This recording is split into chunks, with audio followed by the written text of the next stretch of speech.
Welcome to LOA Today. Walt Thiessen and life coach Tom Wells here. Today is Monday, February the 5th, 2018, 8 a.m. Eastern Time. Your first daily dose of happy for the day. And all you football fans, I hope you got a little sleep after yesterday's game. It was a pretty exciting game. And I know Philadelphia still is awake. They never went to sleep. But the rest of the country went to sleep, you know. Philadelphia, first Super Bowl win in their history. That's pretty exciting for their team. Yeah, that's pretty unusual. Yeah, and good for them. And it was a great game. You know, I mean, which ties in with our topic, because the topic's all about having fun. And yesterday there was a lot of fun to be had. So, you know, that was all good stuff. How was your weekend? Did you have fun this weekend? Yeah, I did. I went to a big Super Bowl get-together with friends I've known for 40 years. And very nice. that was just good to see all those people again. That's mainly why I went, but it was a great game, too. And, yeah, I had a good time. And how about you? I did, too. I mean, I had things I was working on this weekend on myself and made some good progress, particularly last night with my wife. So that was a pretty big win. I mean, anytime that you break through long existing resistances, that's a big win in my book. So I mean, it wasn't easy. It took quite a bit to work through it, but yeah, some breakthroughs, and breakthroughs are my big win, and I love it. So, and we have that's really good. We have another big win that's happening today. It hasn't quite happened. It will happen sometime later today. I would guess within the next few hours. But we are going to reach our 20,000th play. Oh, okay. Yeah. All right. So this is a banner day, a red letter day, as they say. Yeah. Fantastic. Congratulations. Yeah. Well, congratulations to all of us. I mean, all of you guys have really helped to pull this thing up. I mean, a year ago, we were at, from the time that we started in November 2016 recording this stuff, we were at maybe a couple hundred plays around this time. I mean, it was not very much activity at all. It's all happened in the last year. A couple hundred total plays? For that time period, from November through January. And okay. Yeah, I mean, really small number. Maybe that many. I think it was actually less. And which is kind of indicative of what happened for the first 5 years of the podcast. Very small numbers, 20 here, 30 there, that kind of thing. And then just in the past year, you guys came on board, and it was just like this upgoing swoop of activity. So I've been really excited about that. I think it's fantastic. And I can hardly wait to see what's going to happen, because we've got that going. Plus, there's the book that we're working on. It's coming along really well.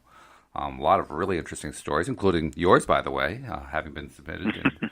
And it's good stuff. Yeah, thank you. It's really good stuff. I mean, people are going to like this book. Let me tell you, when this thing is done, they're going to find this book to be inspiring, enjoyable.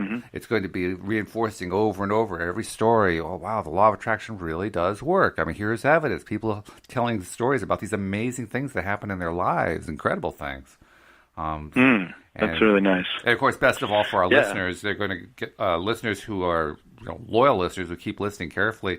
They're going to find out just around the time that we release the book how they can get a copy of the ebook for free. So there's also that benefit too. It's going to be good. Yeah, it's going to be a pretty big book. Yeah, it is. Yeah. So far, I'm looking forward to it. We haven't collected all the stories yet, but so far we got about 35, 36 stories, and I'm guessing we'll have well over 50, maybe 60. Perhaps even more stories by the time we're done. I don't know what the exact count's going to be, but there's going to be a lot of good stuff. That's a big book. It is, yeah. Yeah, you could make that into 2 books. We'll do it. I don't know if you want to do that. But. We want to give people as much value as we can give them for as low a price as we can give them. So yeah, go for it. And it's fun to do. Yeah, that's the other thing that's cool when we're writing the stories. Writing the stories is fun. I mean, it's a little work, but it's fun because it gives us, the authors of the book, and there are currently around 40 of us, a chance to tell our own stories to ourselves again, and basically reinforce these really great things that happen in our lives. So, I mean, it's a win-win-win-win with this kind of thing. And it ties in with the topic, too. What was that? Well, I experienced that when I was writing my story, because mine's a story about how I came to law of attraction and how it changed my life. So I definitely fleshed it out with more interesting understandings and just a just a bigger perspective on in my life because of law of attraction. It's pretty powerful, pretty amazing, and it's still going on. The transformation is daily. Isn't that amazing? I mean, just all the different ways we feel like we've reached a certain level, and then the next day there's a brand new level. It's like, whoa, yeah. This is wild. That's what I was going to say. When you said what's your win, for this show, and I was thinking my win is that every day since Friday, so Friday, Saturday, and Sunday has been another notch up in my experience of the beauty of my life and the potential of my life and how things are unfolding for me in a beautiful way, and that right there is really what it's all about. And that's what our entire show is about today, how it's the fun of the journey that matters more than anything else. That's what it really comes down to. And to sort of talk about that, how does that work? What do you mean? You can't live by fun. You got to live by effort. That's the social rule, right? Well, it's been the dominant way of thinking, and certainly in this culture. Most cultures, I think, actually. Yeah, it's a big message out there, and of course that's because you can get results by making effort. You can get results by trying hard, and so therefore people feel like that's the way you do it, and that's the price you pay. You have to pay a price if you want to be happy. So then you can go have fun. Then you can go play. There it is. Enjoy right your there. life after you make your effort. That's it right there. The idea, I mean, if effort is something that's enjoyable, because effort can be enjoyable. If you're enjoying it and it's fun and you're really psyched to do it every day, then effort is wonderful. Effort is fantastic. The problems happen when effort becomes a drag, when effort becomes difficult and tiring and exhausting. When that happens, it's actually counterproductive, and that's the part that takes a little while to wrap our heads around, so to speak. Mm-hmm. Mm-hmm. Yeah, there's a whole other way to get results, and I believe the results can be more wonderful in a way. Thinking about the Super Bowl game and the whole thing of sports, it reminded me when we were talking of something Abraham. They were talking to somebody about playing sports and the whole thing of how many hundreds of thousands of millions of people follow sports. And they were saying, it's ironic that more good and more positivity emerges in the world from sports and people watching sports than it does from all the religions of the world combined. Because the religions of the world combined, there's a lot of efforting and a lot of struggle to do everything right in the eyes of, the Almighty, you might say. That whole concept, of paying a price in order to have salvation and going through, the trials and tribulations of this life.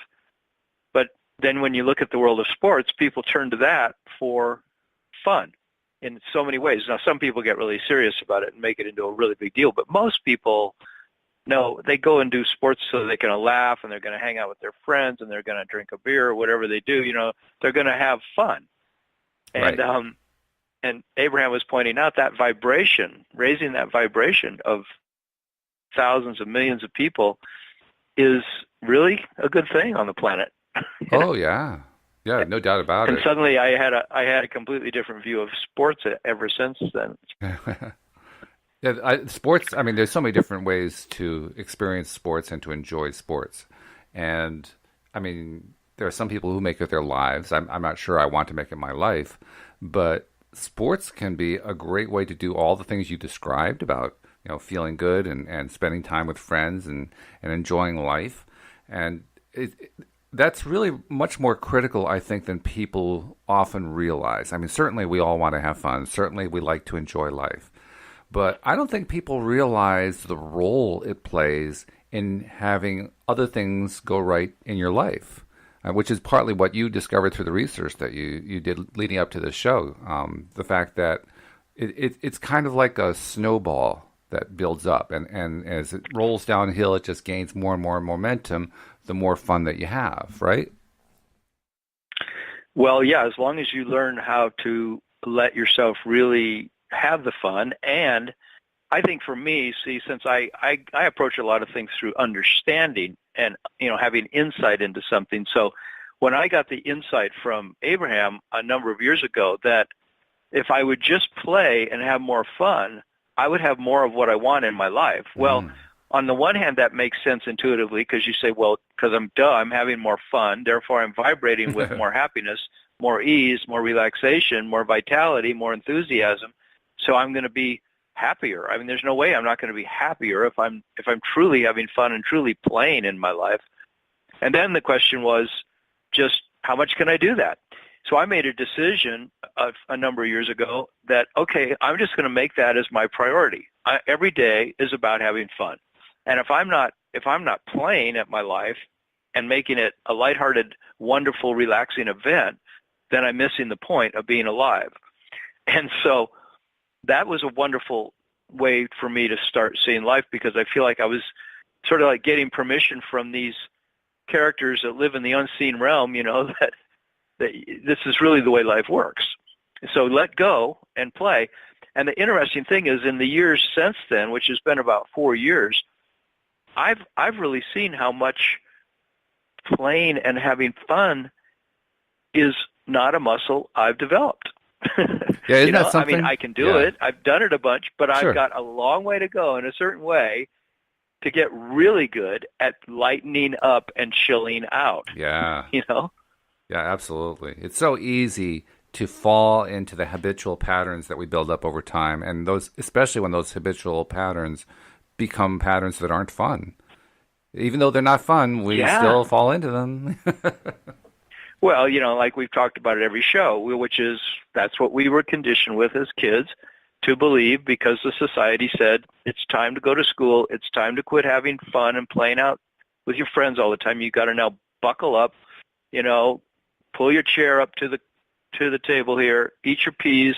You got to do everything according to a regimented program that we've got laid out for you as your parents and teachers that is going to give you the life you want. You're going to end up with security and safety if you follow our plan here, and happiness because you'll end up with a house in the suburbs and a really nice car and a really nice family. And, everything that you want is going to come by you following the dictates of going to school and doing everything, getting the job properly the way we tell you.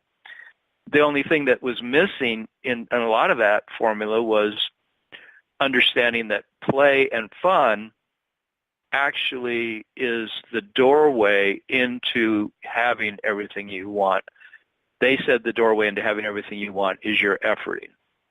Right. Your struggle. You're trying hard. You're getting A's. You're being on the top of the list. You're getting the right job. And doing all that. Abraham's coming along and saying, actually, it's the universe is designed a little differently than that. There's this thing called the vortex, which we talked about our last show, where it's a repository of everything you've ever wanted, even for lifetimes, and everything every day when you know what you don't want, you put into this vortex exactly what you do want. And the vortex is always increasing the thing that you do want based on everything it knows. This divine force knows that you want in your life, this infinite intelligence. And the doorway into that vortex of everything you want is the doorway of hope and belief. So if you get to the place of having hope and belief, then the vortex will pull you in, and the things you want in your life will begin to show up without you having had to struggle to get them. That's the little trick.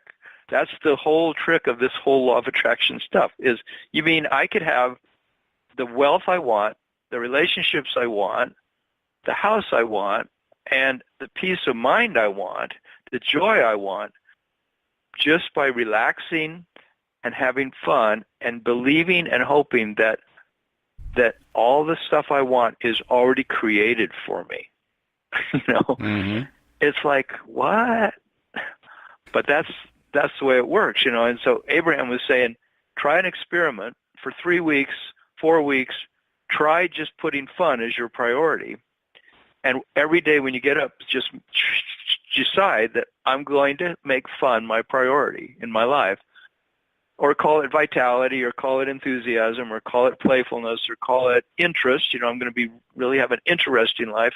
But watch and see if life doesn't deliver to you the results of exactly what you're expecting.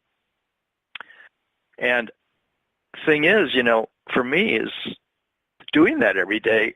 That seriousness has been my way of doing things for so long that I tend to, slide towards seriousness. I slide towards making things intense. Oh yeah, we're and then good it's at that. into trying, and it's into efforting, and it's into struggling a little bit more. And I love the idea that I'm really leaving that behind, and I'm coming into the world of asking myself constantly throughout the day, is this fun? Is this fun? Am I enjoying this? Is this fun? Very good. And I love that. Yeah, that's really good. There was another thing that I ran into yesterday. I finished up my first ever, believe it or not. I'd never read the book before. This is one of the earliest Abraham books, the one called The Law of Attraction, The Basic Teachings of Abraham. I finally finished it yesterday. After not having read it all these years, I finally read it. And in the last pages of the book, I don't remember exactly where, but like the last 20 pages or so, they mentioned how people will live that, what we'll call the American dream, right? What you described, where you work hard and you get yourself the A's and do all the stuff so you can have the house in the suburbs and the great job and the family and all that kind of thing. They say the people will do all that, and then by the time they get to their 30s and 40s, they stop dreaming. They just give up on dreaming anymore. And that's death. That's killer right there, because dreams are what fuel us, right? Dreams are what keep us going. You dream something, it becomes a reality, and then you go after the next dream. Well, that only happens if you understand and work with this concept of the law of attraction and this concept of being an intentional fun haver. Somebody who intentionally wants to every single day do what you said. Feel good, have fun, enjoy it, be interested in it, all that kind of thing, and to do that every single day. If you don't go into it with that attitude, then despite having everything, you can find that your life becomes less and less satisfying, which goes to show it isn't so much the things, it isn't so much the life of having all, the family and the home and the good job and so forth. It's the dreaming, it's the believing, it's the fun part, it's the getting excited part. It's the part where we decide, you know what, I'm going to go for an even bigger dream now. Okay, well, I achieved one. Why not go for another one? Go for something even more fun, more enjoyable. Let's take this to the next level. That only happens when you appreciate the power and importance of dreaming and getting you to that place in the first place. Whereas if you get there totally by effort and you're not deliberately creating along the way, you're not using the power of LOA along the way, you wear yourself out. That's what we have a term for. Yeah. It's called burnout, right? That's what burnout is.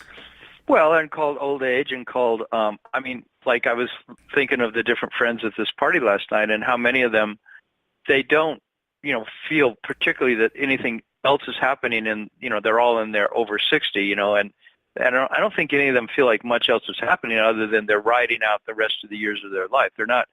I didn't get the feeling that, in talking to a number of them, that most of them feel like that this is really an exciting time of their life, and this is a stimulating, adventure that they're on.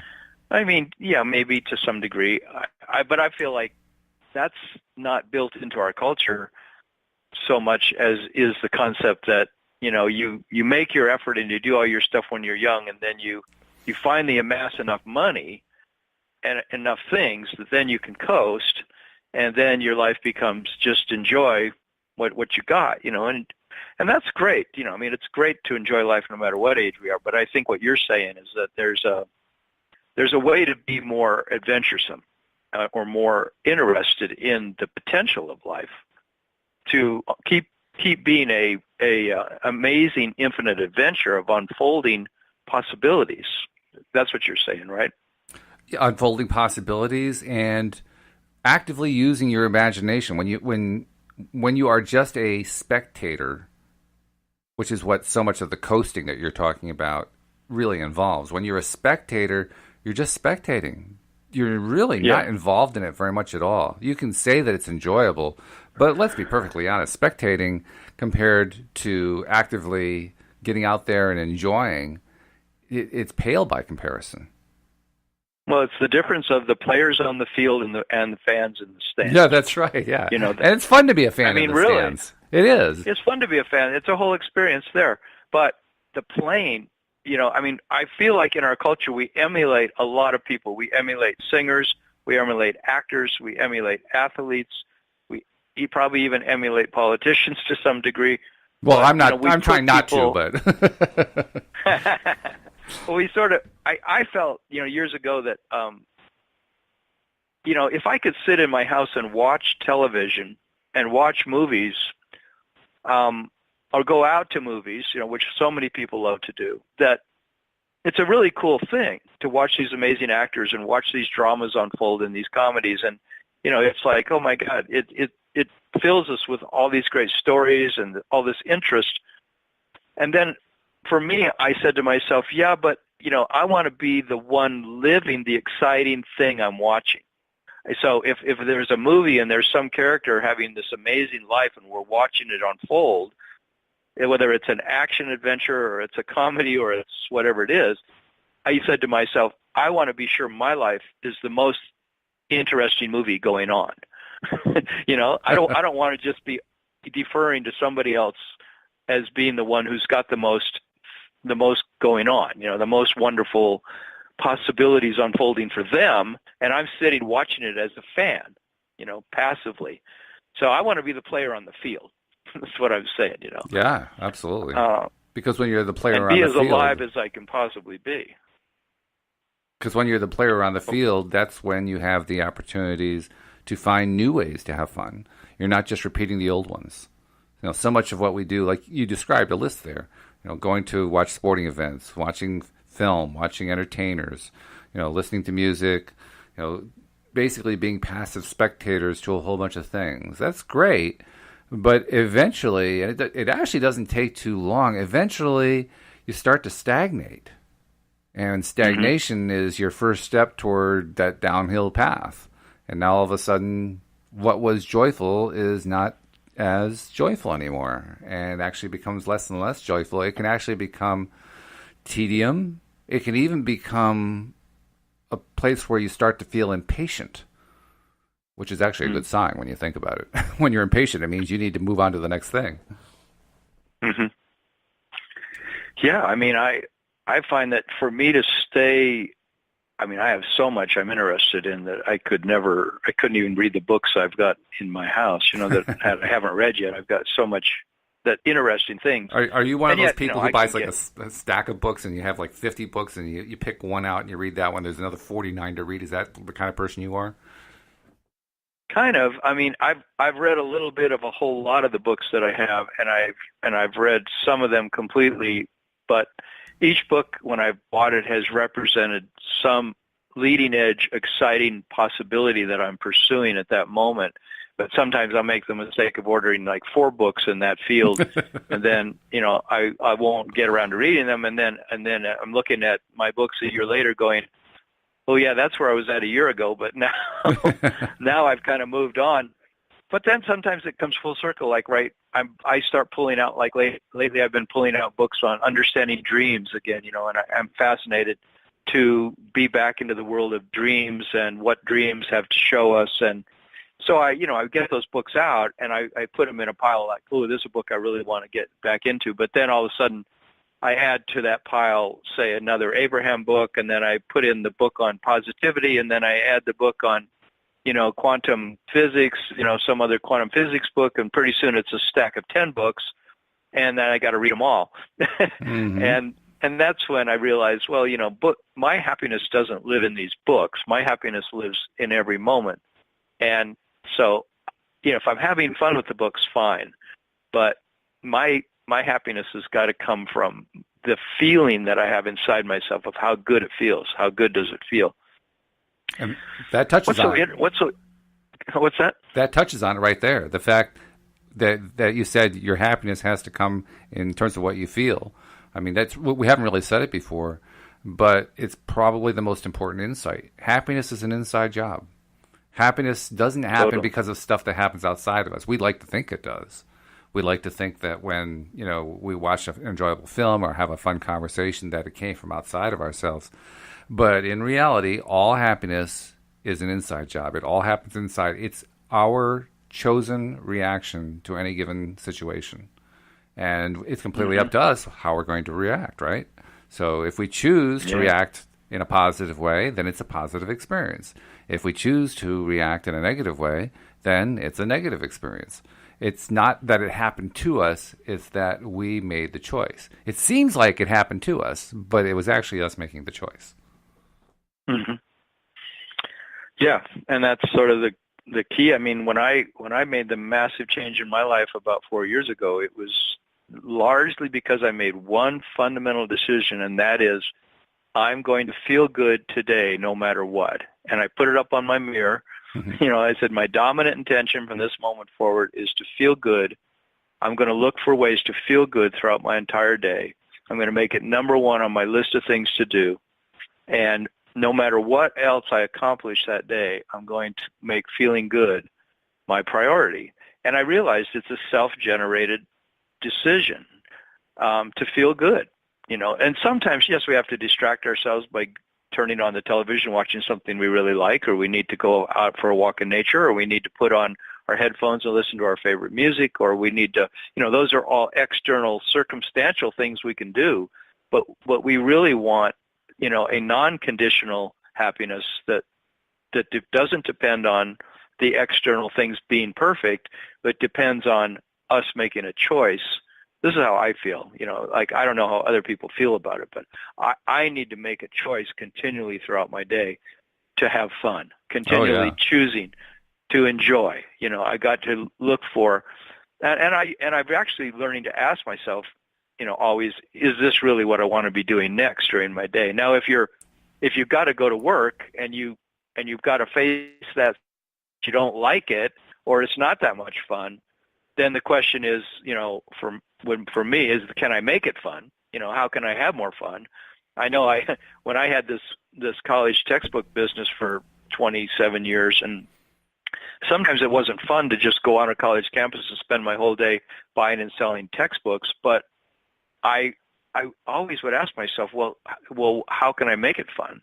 And it became fun by, all the interactions I'd have with all the professors and other people I would interact with throughout my day. And I had so many fun days because I chose to set my day up that way. In other words, I made a decision. I'm going to just have fun today. Mm-hmm. I'm just going to talk to people, and I'm going to be really cheerful, and I'm going to be happy, and I'm going to look for having a good time.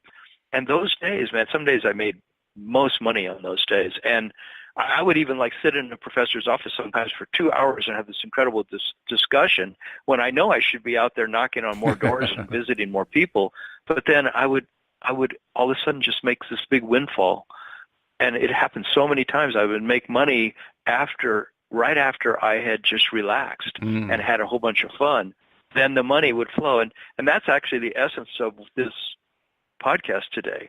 The essence of how everything works is that once you realize that everything's in your vortex, that you've already put into your vortex 97% of everything is complete already, the last 3% that you need to do is to relax, have fun, and be playful, and the last manifestational part will show up.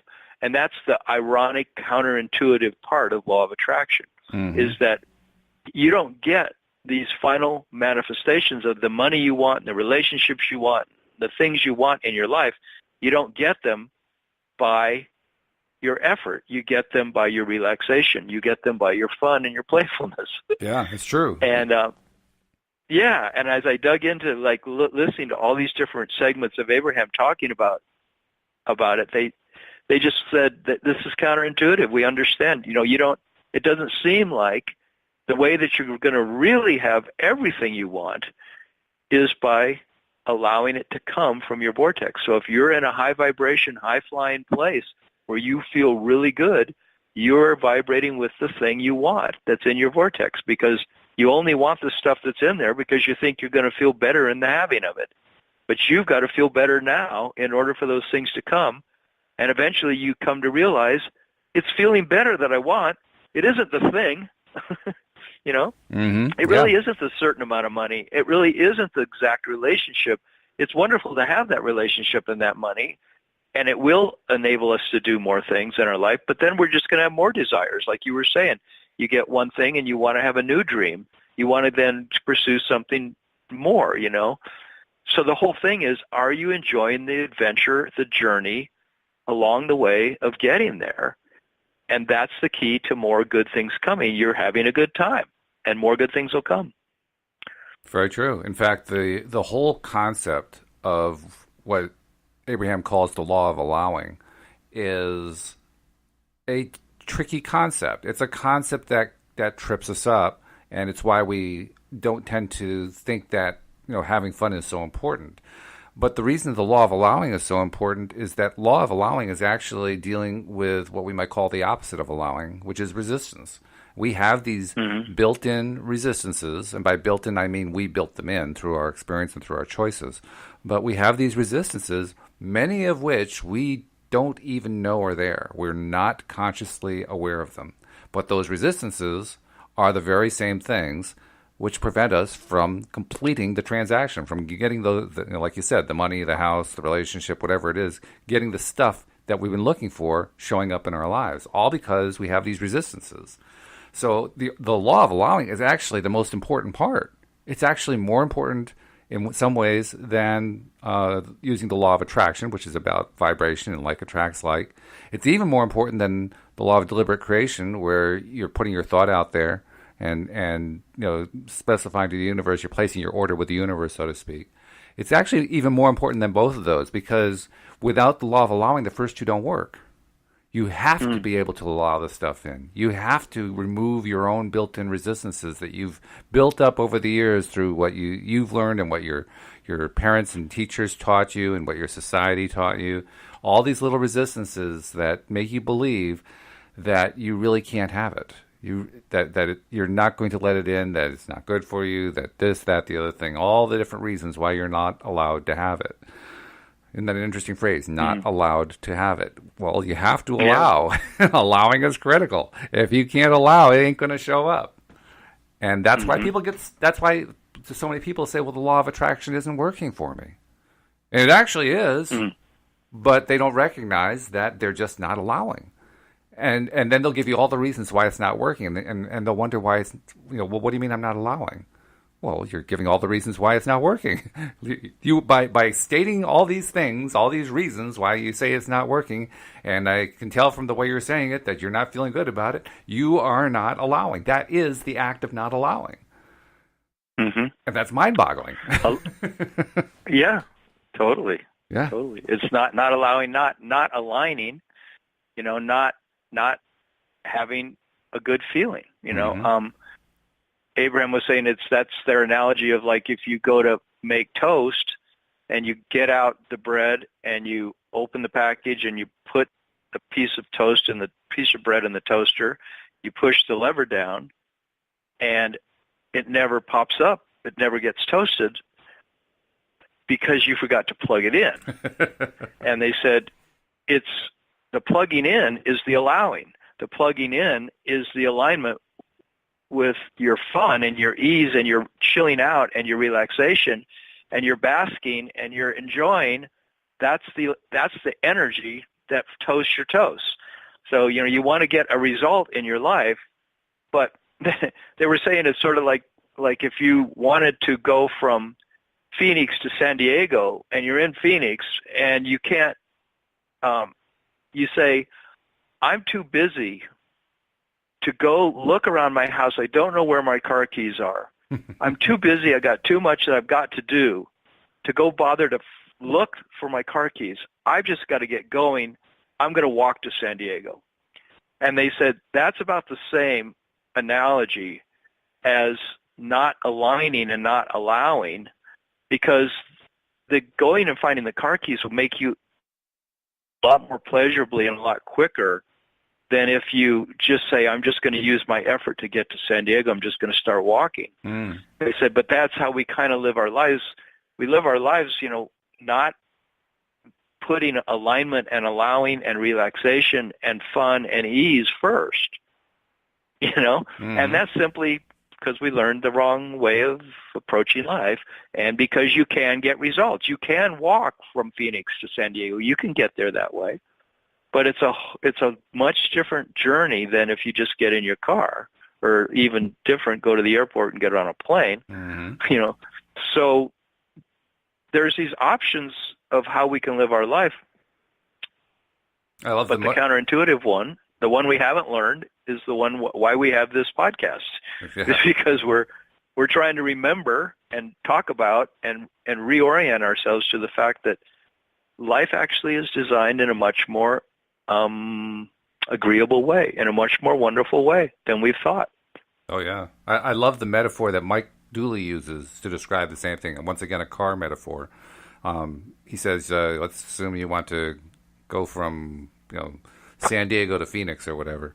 And so you get all excited about the trip, and, you get everything together. You pack your suitcase. You put your suitcase in the car. You're in the car, you started the car, you're getting all excited, you're visualizing, you can visualize the whole trip, you can visualize yourself going down the highway, and the traffic is flowing freely, and you got your vision boards in the back seat, and you're ready to go, but you never actually get there because you don't put the car in gear.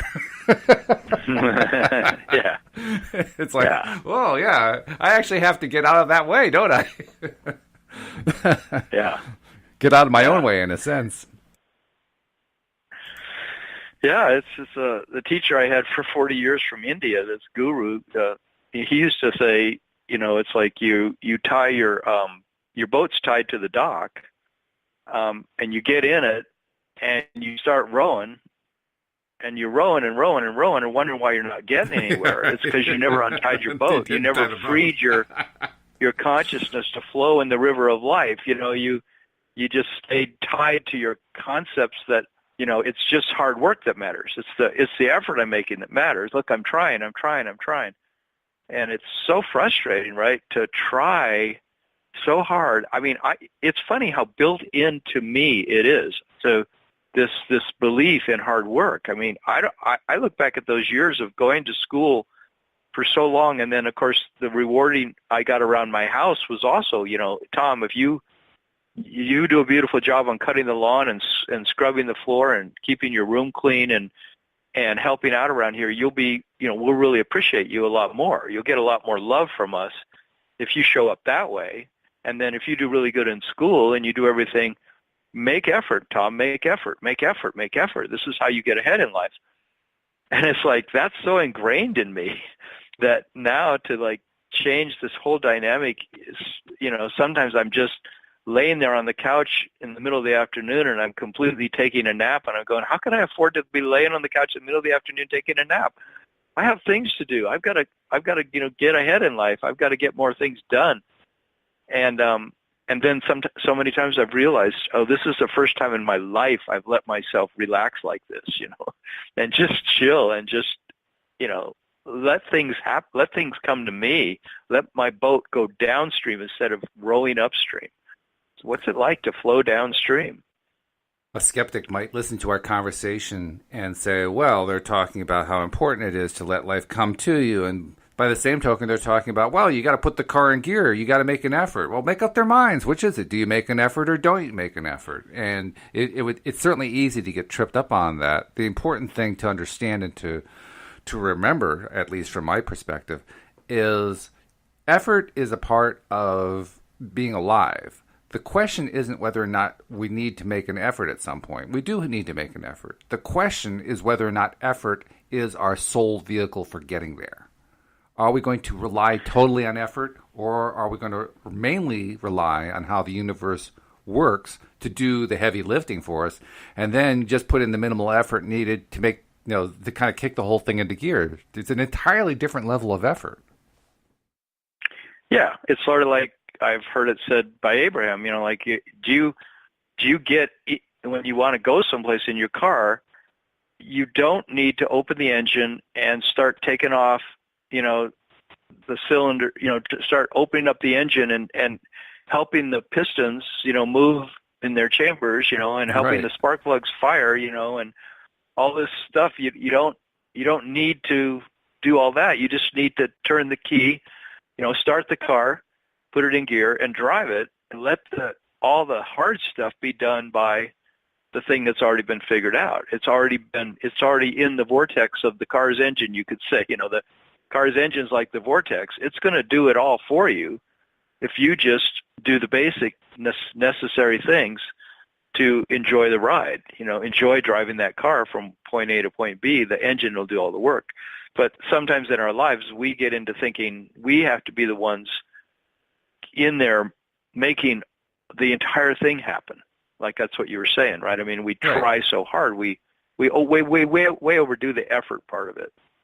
So to tie it into a real world scenario, I mentioned earlier in the show how my wife was helping me work through some stuff. One of the things that I was trying to work through, again, very basic stuff, is I was feeling down. And I was feeling down in a way where I almost felt lethargic. Like nothing that I had planned to do, including fun stuff, I couldn't get myself to do it. I couldn't get myself to raise a finger to do it. And, long story short, I had built up resistance. I had built up a resistance to doing the fun parts. And I'd actually turned, believe it or not, Tom, I'd actually turned the fun parts into hard work in my mind. Yeah, I've done that. Yeah. I actually did that. And one of the things I was going to do this past weekend, I've talked in the past week or so about, writing your own fairy tale. And so I said to myself, time for me. I haven't written my own fairy tale in a while. I should do that. I'm going to do that this weekend. So I woke up Saturday, and I started my day, and a couple things that I had to deal with. And then I finally got to the point where, okay, I can write my fairy tale. And you know what? I didn't want to do it. I just didn't want to. And the moment that I didn't want to, I start to feel bad, like, oh, God, I don't want to do something fun.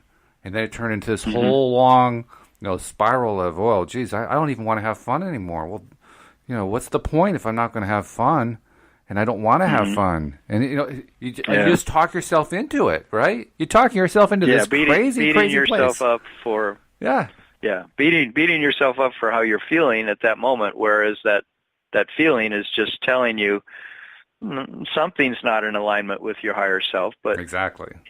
But I didn't think that. But you don't want to. Even though I knew the rule, even though I knew the rule that meant I was just not in alignment with my higher self. Did that come to my mind? No, it didn't. It didn't. It could. It should have. I wish it had. I wish I had the presence of mind to say, "Wait a minute. This is just me being out of alignment with myself, with my inner being. All I got to do is realign." But I forgot to do that. And as a result, I ended up spending a large portion of the day just feeling lethargic. I mean, just feeling down. And so by the time Sunday evening came around, I was, in that sense, I was in a bad place. Fortunately, I'm married to a wife who, I started expressing all this to her, and she helped me work through it, and finally realized what it was I was doing, and found a few pieces of resistance that I didn't even know I had. That's the cool part, when you discover resistances that you don't even know that you have. It sounds nasty. I mean, who would want to find resistances? But you got to find them so you can get rid of them, so you can get past them. And once you find them, it's like, oh, now I have a route out. And interesting, you should say, you use the words, you beat yourself up over it. Guess what one of my resistances was? Beating myself up. That was one of the ones that we found, and it's one that I have a long history of doing. I think most people do to one extent or another. And I do. Yeah. So being critical about ourselves. Oh, gee, Williker, it's just give it a rest. Stop beating the drum. Yeah. I'm in a channeling class, to learn how to channel like Abraham does, and that's the thing that that's the biggest roadblock I ran into over the last several weeks. The class had just started a few weeks ago, but was that I was getting really critical of what I was able to let flow through me from the unseen realm, from, who is it that wants to speak through me? What are my guys called? Is it called Abraham? Is it called the Council of Radiant Light? Is it called, but I was trying to identify it, but I was being critical about my ability to let go and let things flow through me. And once this teacher I was working with pointed out that she was just picking up a whole lot of self-judgment and a whole lot of being critical about the whole process. And she said, you're just way overblowing the fact that this is just a natural thing and everybody can channel. It's just this most natural thing to you. You've done it before with automatic writing. Just go back to whatever it was you were doing. And I did that, and I was able to channel just fine. So I just dropped all the critical expectation, of myself, having to live up to some standard. And I've been in the exact same place you've been when you get lethargic like that and you feel like nothing is inspiring. And what I've come to at those points is to ask myself, okay, so what is it that I do want to do in this moment? If I could be completely non-critical and non-judgmental about where I'm at, what would I do? And sometimes it's take a nap, Yeah. Or sometimes, the only thing I want to do is go up into the mountains and sit on, the creek, I'm going to go sit on the creek on my favorite rocks, So I go do that. But it's like, that's okay. In the past that it wouldn't be okay to not be performing to some level of expectation. Right. And now I'm willing to relax because I'm developing a new muscle called the muscle of appreciation, the muscle of relaxation, the muscle of enjoyment.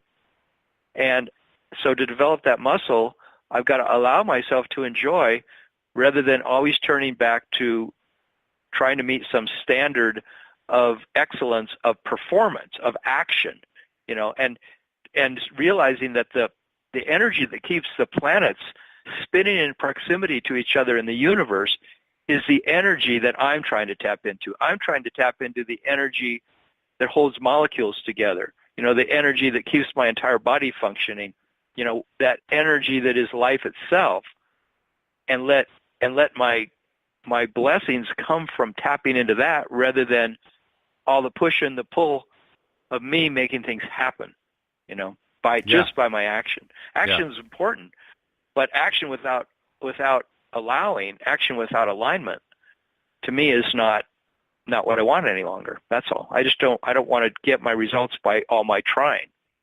Right. Oh yeah. In fact, you used a great word there, and it's one I'm actually writing down because I want to remind myself about this one. The word was expectation. And expectation is one of those two-edged swords. It just depends on how you feel about it. If the expectation is exciting and fun and, I'm looking forward to it and this is great, that's wonderful expectation. That's the best kind of expectation you can have. That's good expectation. That's the kind that helps fuel your fires. That's the kind that helps you, continue to draw in those things you've been trying to attract. That's the expectation that makes life fun and enjoyable and thrilling. Or there's the other kind of expectation, and that's the one that I keep tripping myself up on. I think other people do too. Expectation meaning I expect something to happen and it's not happening. I expect something, I get disappointed. I expect and it doesn't work, and I start to feel bad about it. It's the feeling bad kind of expectation. Like the impatient kind of expectation. That's the one that just saps me. It's the one that takes all the energy away. And it's the same word, but it really means two different things when you think about it. One has to do with positive feeling stuff. The other has to do with negative feeling stuff. And that's how it becomes two distinctly different words, even though it sounds the same. It's so easy to get trapped into the negative expectation game, and so much better to latch onto the positive expectation game. So the rule I have to remind myself of is this. If I'm expecting something, how does it feel? Does it feel good or does it not feel good? If it doesn't feel good, stop it. Stop expecting it. Just stop that. That's true. Go to anything else. If it's an expectation that does feel good, go for it. That's the difference. I've made a note about expectation. I'm actually going to even do some writing about it today, just to remind myself about the difference between the two kinds of expectation, because that's the big insight I've got for the day. So thank you, Tom, for the insight. I appreciate it. Yeah, well, we get a lot of insights from each other. That's why I enjoy this show. I wanted to read this little thing from Abraham about having fun. They said that the leverage is not caring about the outcome. It's in not caring about the outcome and rather going for the fun. The leverage is in letting the chips fall where they may, knowing that they will be great. In other words, good things will happen when you relax about the outcome. And go for the fun. I'm in this for the fun. I'm in this for the thrill of watching the universe with all its talent and ability. I'm in it for the inspiration that I can discover, not for what my inspiration will then lead to. Because the moment you turn toward outcome, you've lost the leverage of inspiration, because now you're back in the action again. You want more sweet spots. You want less action and more noticing the magic of the universe. It really isn't magic. It's you tapping, and then they say, it's you tapping into the magic you put into your own vortex. And you believing that your vortex has then spun it into gold. And you're believing that you're worthy enough to receive the inspiration of it. And so you found this place where you hold yourself so you can let magic happen within you. And when magic happens within you, it feels like exhilaration. It feels like fun. It feels like timing, amazing timing. You can't go back to less than magic. You've got to go forward to more and more and more magic. You have to move into the whole expansion of who you are. You can't only be as good as you were last week. You've got to be as good as you are right now, you see, because the stakes are higher, your desires are more, there's more in your vortex, you're more ready to receive. But if you've allowed yourself to receive, now there's contrast that causes you to want to receive even more. Everything is expanding. And your desire to be in the receptive mode, in the allowing mode, that keeps growing. And it causes your inner being to expand. And so you just got to keep up with that. And there's just amazing power and beauty in this whole process. And what you do is you chill out and you bask and you allow, and everything just comes to fruition in that place that you're in. And it's all about the thrill of the inspiration that's flowing through you. It's not the result. It's the joy of the journey. It's a never-ending journey, and the joy is in the newness of the journey. So I know that's a big mouthful, but does that resonate with you? Yeah. I mean, the journey is where everything that's really worthwhile happens. And so when we spend every moment. Yeah, when we spend our time focusing on the journey, and the only thing I would add to it is wherever possible, we want to be in the journey as a participant rather than just a spectator to our own journey. Because if you're just a spectator, then you're in that spectator mode and you're just observing.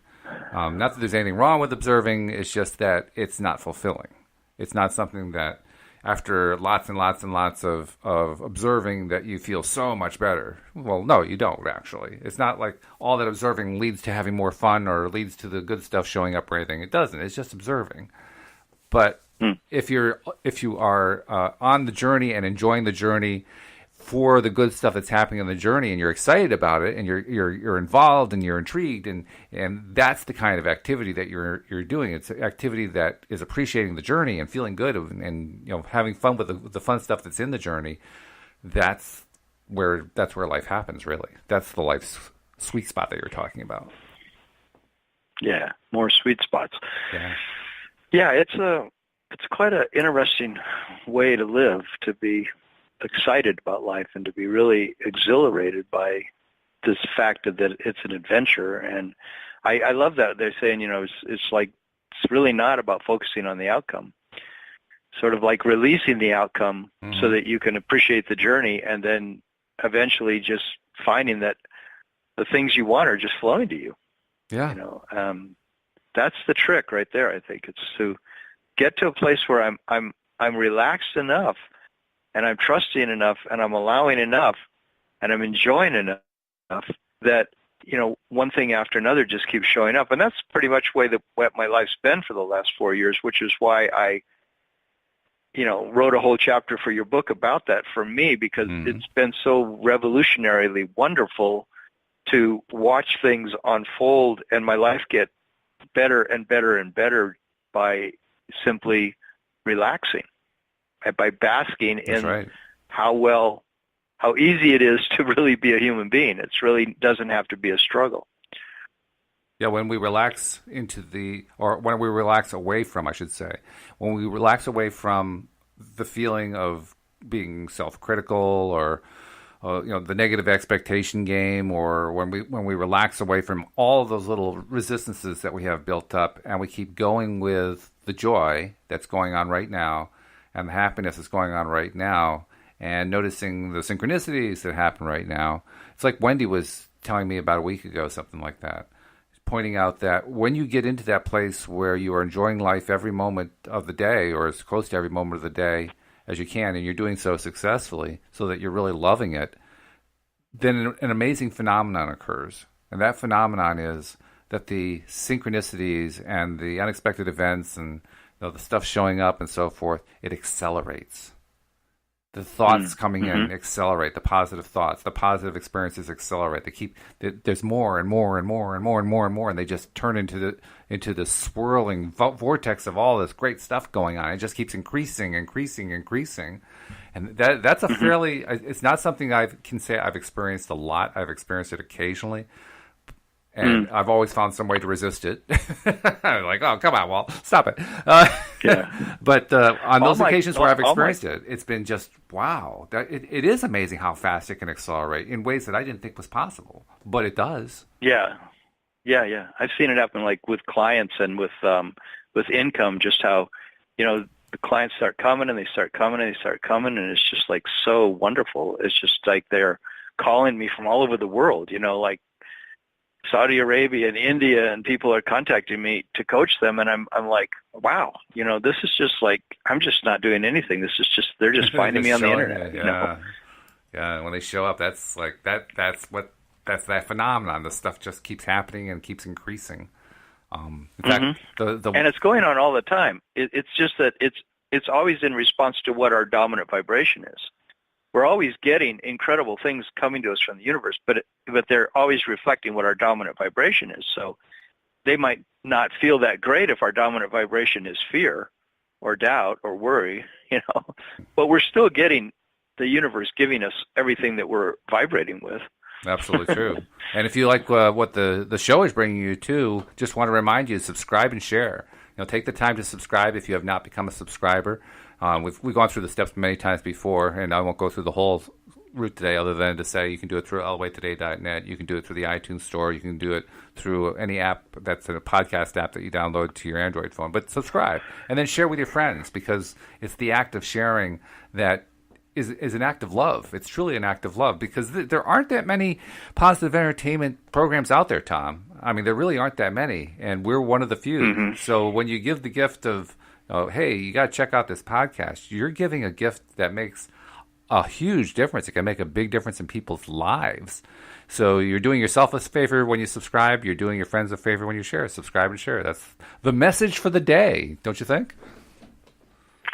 Yeah, it's definitely, I've been doing it lately with a number of people I've been meeting, when they say, what are you up to? And I say, well, one of the things I'm doing is this podcast. And then they want to know how they can plug into it. So they're writing it down.